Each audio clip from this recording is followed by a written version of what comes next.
Now joining us are members of the Louisville Cardinals, head coach Dan McDonnell, and student-athlete Eddie King Jr. Coach, we'll start with an opening statement from you. I got to congratulate Coastal Carolina. Man, they're, 56 wins. It's impressive, the streak they're on. It's just not easy to win that consistently in baseball, the sport of baseball. In college, there are teams that can stack up a bunch of wins, but I don't know, 25 or 6 or whatever they've got in a row is just, man, that's impressive. I mean, that says a lot about their kids. Like, I always challenge our guys to be professional, like be a pro and show up every day. And it's just to not like have a mental letdown, to not show up with 100%, and get, obviously give credit to their coaches because they've got those guys on point. I mean, they're a well-oiled machine. They're efficient, and they've obviously put themselves in a great position. And so congratulations to them. I've known Kevin for a long time, and I know how hard he's worked. And, that's his program. He's been a part of that program for a long time. So he's put in a lot of effort and hours to recruit and coach and keep that program, one of the top programs in college baseball. So congratulate him. And I'll hand it over to Eddie in questions. And my word's just going to be joy. I'm filled with a lot of joy for this guy to my left. And our team, our program, I'm just super proud of them. And I hate losing today, don't get me wrong, and I want to coach them tomorrow, but man, it's hard for me to not be filled with joy for how this season went and how we got back to this place and made a good run at it. We'll now open up to questions for Eddie.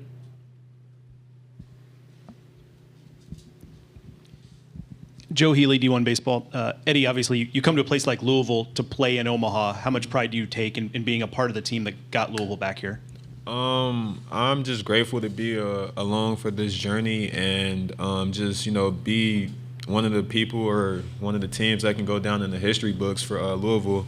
This is a special team, and I'm just sad it came to an end today, but I'm just grateful. Nick Hathcote, College Baseball Insiders. Eddie, Riley Eichhoff kind of mentioned in his presser that he used a lot of the off-speed to kind of keep you guys off balance. Is that what you were seeing personally and kind of what your teammates were talking about back in the dugout? Yeah, I saw a lot of off-speed pitches. He's a good pitcher. He knows how to pitch, but, it's just we came up short today. But I felt like we did a good job in the box overall, but just didn't get it going when we should have. No. 0.7. Eddie, yesterday in the press conference, Coach was talking about your personal journey, and after a junior season, it could, to some players, feel like you may have lost having returned to a program that in the preseason, the ACC head coaches selected you guys to finish 9th in the standings, and yet you were one of the 4 teams left standing in college baseball this season. Can you elaborate on your journey throughout this season and your mindset through, your own adversity in the year? It's been a long journey, ups and downs. We started off pretty good, then we went through a little like bumps in the road, but I think we just, we did well as a team. We always fought back. I know we surprised a lot of people, but we always knew we had it in us. We just brought it out at the right time, and I think this team is just so resilient. Just the things that we did all year, even, guys fighting injuries like Alex, Pike. It just goes to show this group is really special, and we just have a lot of talent, and we proved it this year.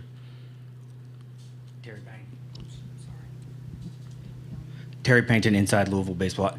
Eddie, from the beginning of the year, before the season even starts, you're the Ali Scholarship winner, at the leadoff dinner, to the run you go on with all the homers and the people chanting your name. Like, can you just summarize a little bit what this entire experience and this extra year has meant to you?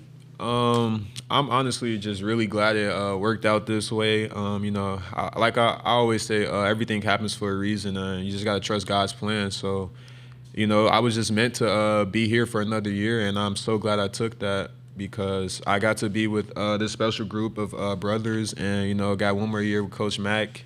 So, got to learn from him another year. So, yeah, this just the whole year. I can't ask for much more. I love the whole ride.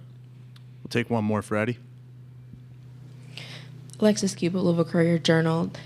Eddie, obviously, there's a lot of, even though you wanted to continue playing with them, there's a lot of young talent that'll be coming back next year. I guess, what is your message to some of those guys like the Jakes, the Ethans, the Zions? Just keep working. This year, it goes to show just anything can happen, anything is possible, no matter what team, what school, whatever. So just bring the group next year together, just, build a special bond and just go to work together. Just always fight, never give up, just keep doing it. Eddie, we appreciate your time. Congratulations on an outstanding season. Thank you.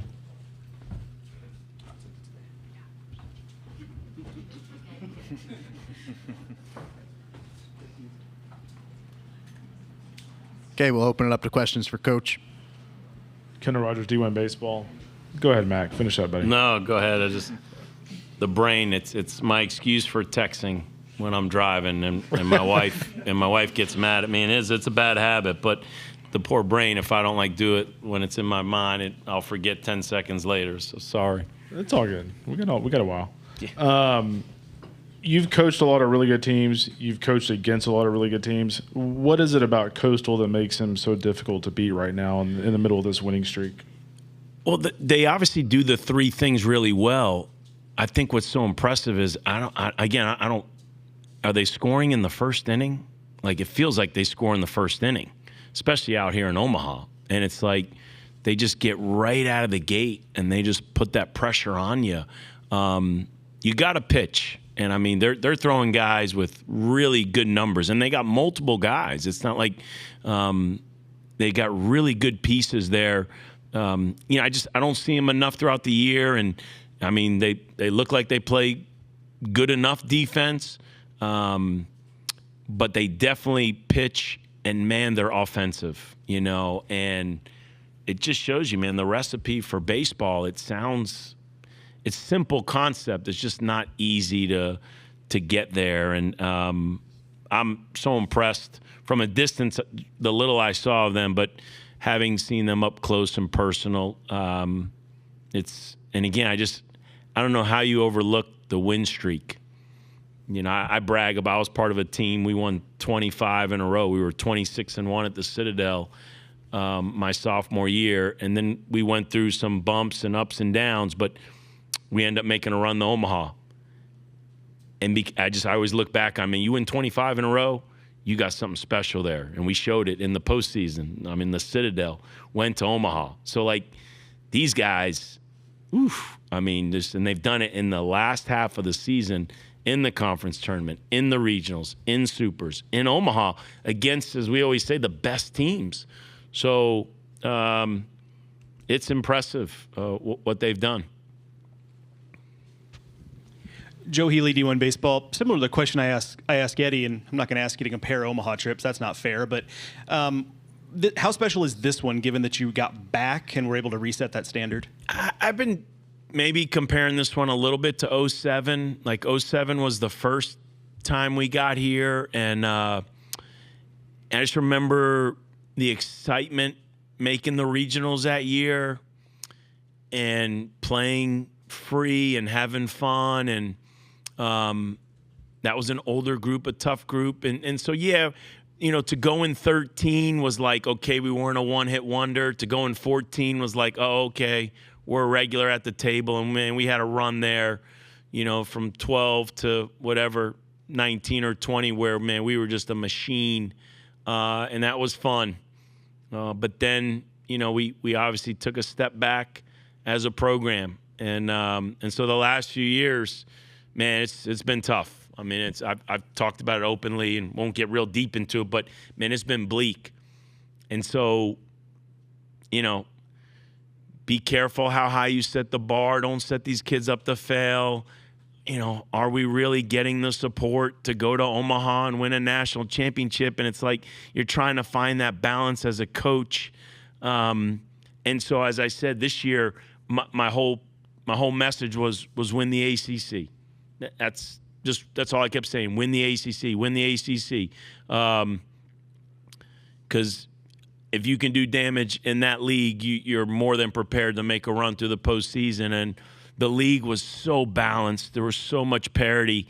I think we're going into the last weekend. We could finish like second or like 12th. I mean, it's just crazy. And so just knowing we were in the postseason, there was a peace and a calmness there. There was a joy there, but there was a chip on their shoulder, just the way we finished. And so for me, yeah, there's a lot of similarities to our first trip here, and I'm very appreciative. I have a lot of gratitude, and like I said, for me, the word is joy. I just got a lot of joy for this group and the journey that we've been on. I guess going off of that, Dan, knowing what it took to get that many College World Series appearances in that span of time, and knowing the young talent you have coming back, what can this experience do for them in terms of maintaining that standard like that run you guys had 10 years ago? Well, you hope they now know I'm not full of crap, excuse my language, because, you feel like you've been preaching stuff the last few years, and it just hasn't been working. And then kids lose faith, lose hope, recruits lose faith, lose hope, and it's like, maybe this guy, maybe this program's not what it says it was. And like for a kid like Eddie to sit up here and, you come to Louisville. I mean, we stick our chest out. Not, we try to stay humble and hungry, but when you're recruiting someone, it's like, hey, man, like this is what we do. I mean, Eddie's got his degree, like academic success. We had the highest team GPA in the men's athletic program at the university. I mean, it's like 40 kids. And we had the highest GPA award winner here in Omaha. They used to give out a team award. Like we've got 2 plaques hanging in our office, so I don't have to get on the NCAA or somebody. What happened to the highest team GPA award? Because I was sitting there the other night kind of confidently thinking, okay, where's Rachel, our academic coordinator? She's about to walk up here and get this nice award that we have in our office, but they didn't give it out, So, community service. Like we're Kamayu Neighbors is one of the Lou Gehrig Award Leadership Community Service Award winners, and man, we serve. I mean, we took 20 guys to the hospital the other day. I didn't make them go. I didn't even want to be involved because I didn't want them to feel guilted into, because Coach, they know how much Coach Mack likes if you serve. So I didn't even want to be part of that. So I let Chris Morgan, FCA director, send it out, and we're like 20 guys, on that. You say off day, but practice and the long night the night before, and just to spend time at the Children's Hospital, and then player development.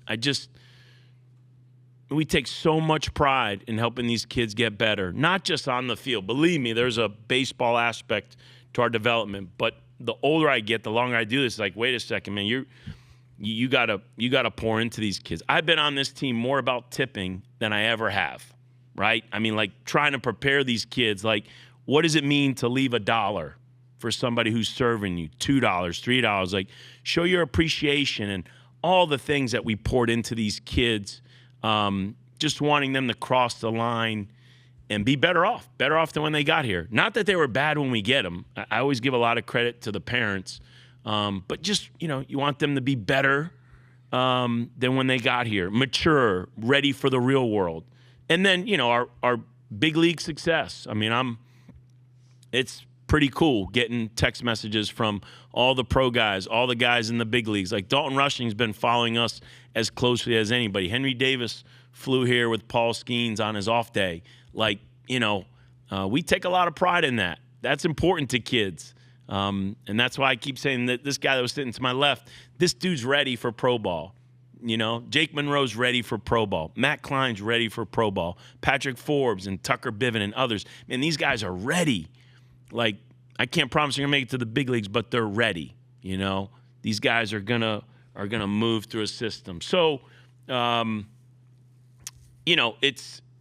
think I'm still answering the question of, as to what was this year like, man. This year was a lot. This year was a lot. And while I got the mic, I'm on joy, right? So let me build off of joy. There's a quote here from a pastor.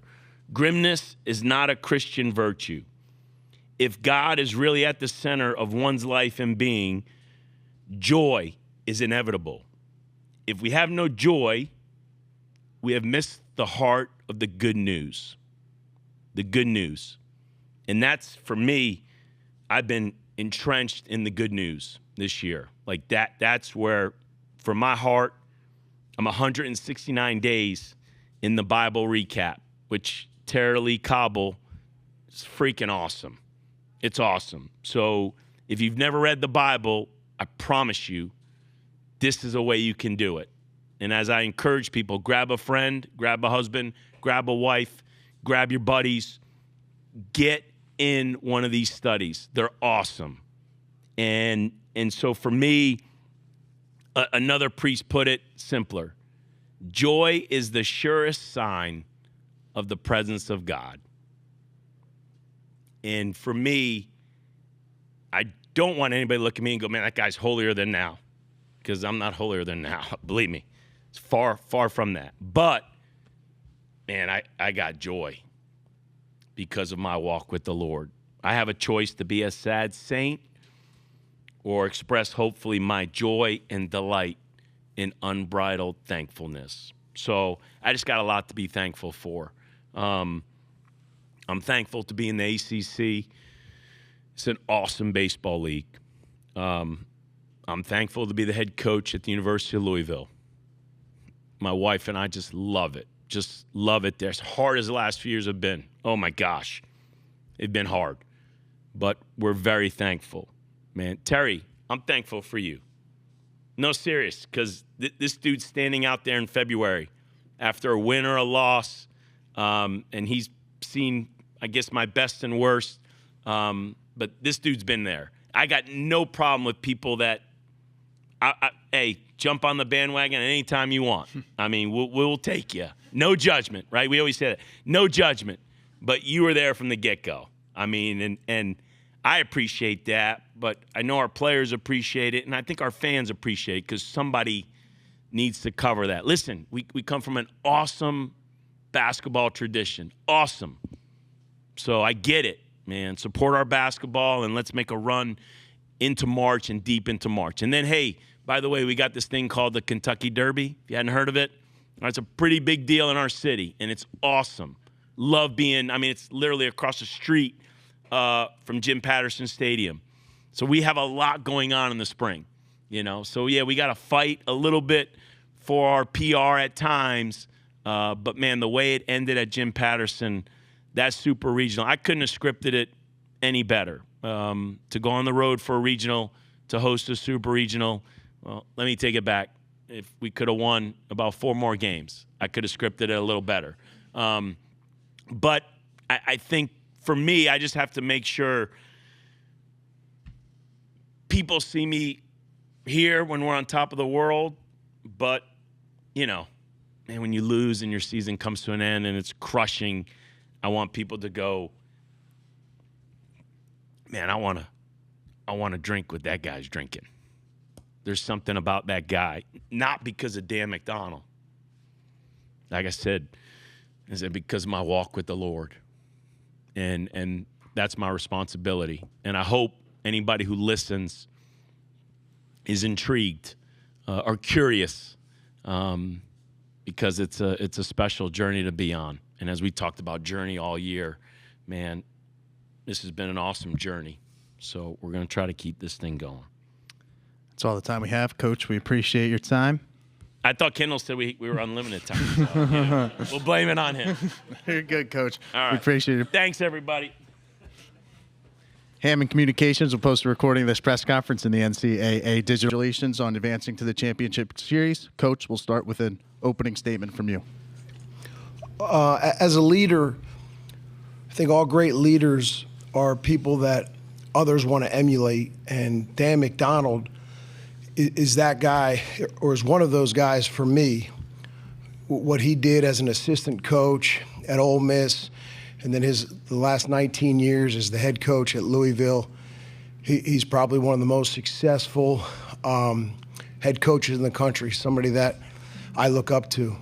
And to do what we did today versus that team, as well coached as that team is really amazing. You know, the Chanticleers are one of 2 teams in the entire country still playing.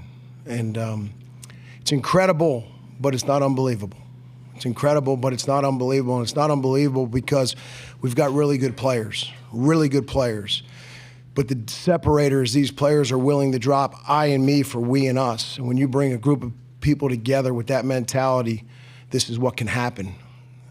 25 straight now? 26 straight, excuse me. 56 wins, school record. 176 hit by pitches, NCAA record broke today. Absolute selfless group that did unbelievable things this year. And another reason that we're in this position is because we have an athletic administration that backs our program at the highest level. And what I mean by that is they enabled us to hire an elite coaching staff that would rival any coaching staff in the entire country. They give us the resources to put our players in the best position to become the best players that they can be. And it's an absolute team effort. The last thing that I want to say is the reason that I'm in this position was our former athletic director, Matt Hogue. Back in 1999, I'll never forget the job he did for the recognition I received as a player. He continued to recognize me as a coach. And if it wasn't for him, obviously Coach Gilmore, I would never have been given this job. And I'm forever grateful for him. We'll open it up to questions for the student athletes. Mark Garland, College Baseball Central. This one's for Colby and Walker. Another big first inning for you guys, and you guys just keep seeming to come up with hits in big situations for your team. Talk a little bit about that and the approach you guys have to just come up in those big situations. Yes, well, we always preach scoring first, and anytime you have a chance to score first, you're going to get a bunch of momentum dumped in your dugout. And this time Walker made it easy on me. He didn't make me do it with no runs scored. He went ahead and got 2 runs in for me, so it made it a little easier. But we always preach when bases are loaded, the pressure's on the pitcher. It's not on the hitter. He's got to throw 3 strikes. If he throws 4 balls, then that's a run. So we always preach, pressure's on the pitcher. And when you stick to your approach and you believe that, it makes things easier. Yeah, like he said, with know where the pressure is. Coach Schilling says that to us all the time, and just being able to go up there with a slow heartbeat and get the job done for the boys, it's huge. Noah Bieniek, 11.7. Question for Colby. You're on an incredible tear in the postseason, not just the NCAA tournament, but the Sun Belt Conference tournament as well. You've tallied at least 1 hit, 1 run scored in all but 2 NCAA tournament games. What's your approach like at the plate today? Walk me through the first inning at bat where, an incredible job getting a couple of RBIs across the plate, but, celebration also towards the dugout. We're just, we practice, sticking to an approach. And I think a little bit early in the season, I didn't really have much of an approach, and I'll admit that. But once I figured out what approach worked for me and worked best, and I could stick to it, it makes things a lot easier. And that the celebration is something we've had since, I think, weekend 1. We don't really know where it came from. We just kind of came up with it. So whenever we have a chance to do it, we're going to do it. Mitch Sherman from The Athletic. Riley, you've been on the mound for a lot of those early leads that your team has grabbed. Today was obviously a big one, but what does that do for you as a pitcher to be able to pitch from ahead consistently as you've been doing during this winning streak? If offense goes out there and gives you a big lead, it's big pressure off yourself. You go out there, just do your thing, try and make pitches. I made quite a few pitches today, and the defense made great plays behind me. And without them, the score wouldn't be the same today. They've made a lot of great plays behind me, so grateful for them. Do you have any more questions for the student athletes? Right here in the blue. Yeah, Riley, just 45 pitches on Friday. I think 98 today, 90 something. I think it was 98. Were you running out of gas a bit in that sixth inning? And how did you try to get through that? I wouldn't say that I was running out of gas. I mean, obviously every pitcher gets a little tired as the game goes on. But I just lost some feel. Then tried to get it back. But they got a bunch of good hitters, and they made some good swings. So all I could do is focus on myself, try and make pitches, and they made good swings on good pitches. Props to them. A bunch of good hitters with them. We'll take one more for the student athletes. Nick Hathcote, College Baseball Insiders. Riley, what was working so well today, obviously against such a great offensive hitting team like Louisville? Off speed was helping me out a lot. I was able to keep them off balance, get weak contact, and let the defense make plays behind me. Whenever I don't have to do too much and the defense just takes care of business behind me, it makes my job a lot easier. Riley, Walker, Colby, we appreciate your time, and we'll see you guys on Saturday. Thank you. Thank you. Some sweat. Yeah, I don't know where it came from.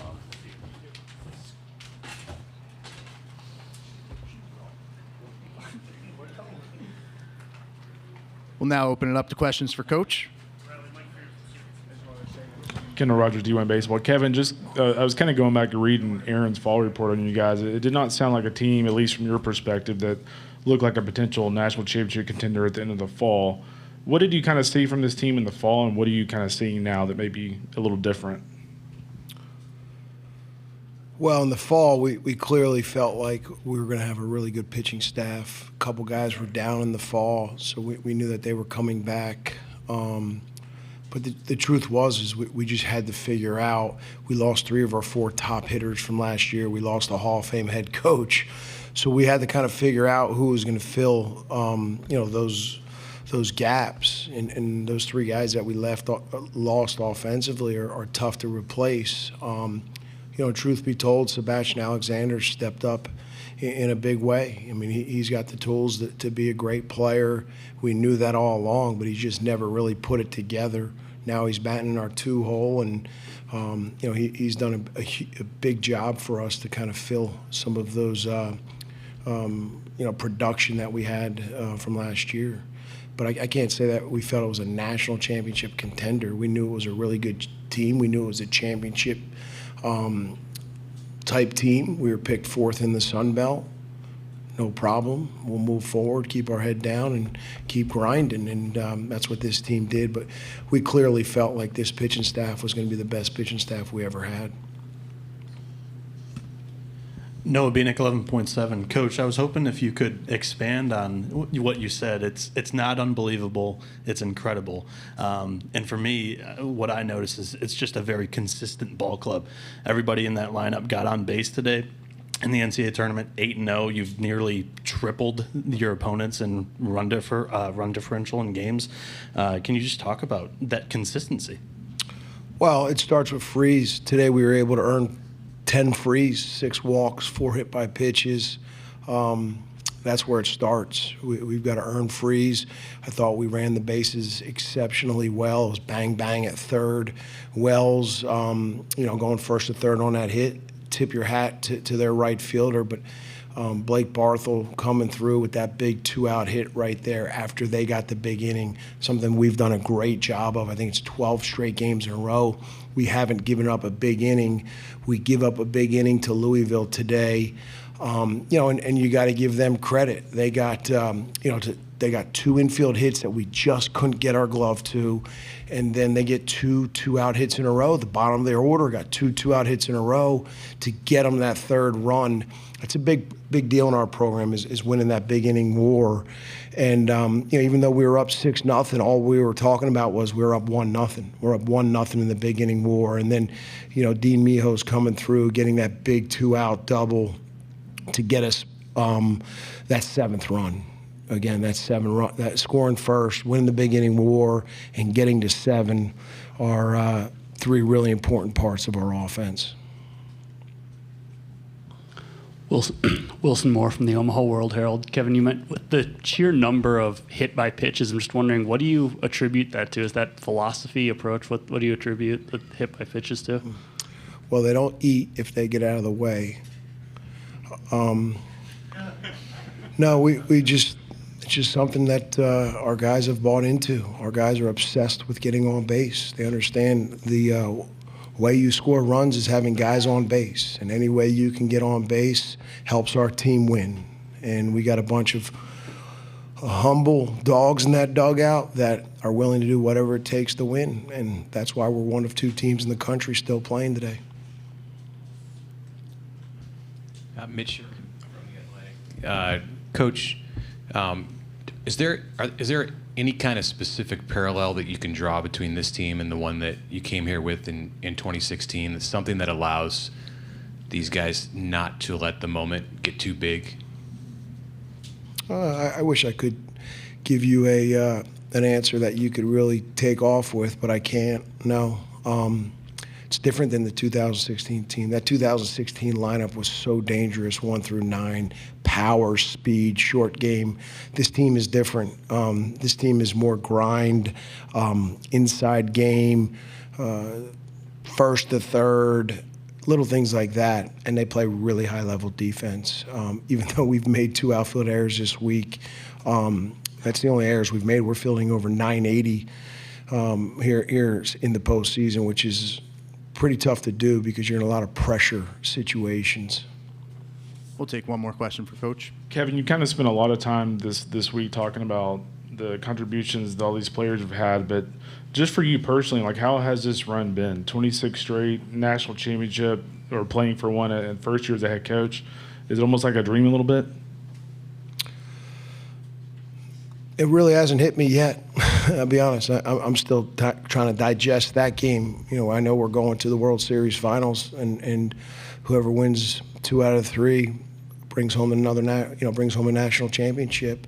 So no, it hasn't really hit me yet, because one of my maybe flaws is I'm rarely satisfied. This is satisfying, but I'm not satisfied yet. And, these next 2 days are really critical if we're going to win a national championship. That'll conclude our press conference. Coach, we appreciate your time. Thank you. Hammond Communications will post a recording of this press conference in the NCAA Digital Media Hub at ncaa.veritone.com. Transcripts are provided.